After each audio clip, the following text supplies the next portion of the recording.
तर जाऊयात आपण शिक्षणाचं माहेरघर असलेल्या पुण्यामध्ये. तिथे शनिवार वाड्यासमोर बीजेपीचं आंदोलन सुरू आहे. हजारोंच्या संख्येनं या ठिकाणी आपण पाहतोय विद्यार्थी उपस्थित झालेले आहेत. तरुणाईचं हे आंदोलन आहे.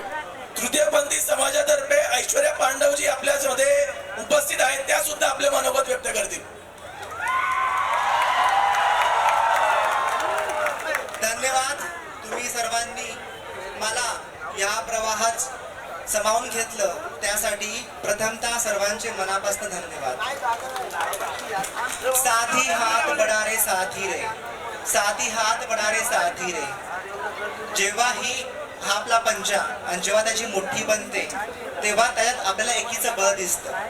तर आपल्या सर्वांना आता एकीचं बळ एकजूट आणायचंय आणि या समाजामधल्या बऱ्याचशा गोष्टी आहेत त्यांना न पाहता आपला फक्त मुद्दा काय आहे, माझ्या बहीण भावांना न्याय हवाय.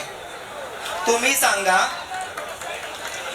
सांगा या एक्झामसाठी माझे बहीण भाऊ दिवसाची रात्र करतात. दिवसाची रात्र करून ते गरीब असतात. समाज आणि सरकारला लावून बघतं का हो की त्याच्या घरात खाया प्यायला काय आहे काय नाही.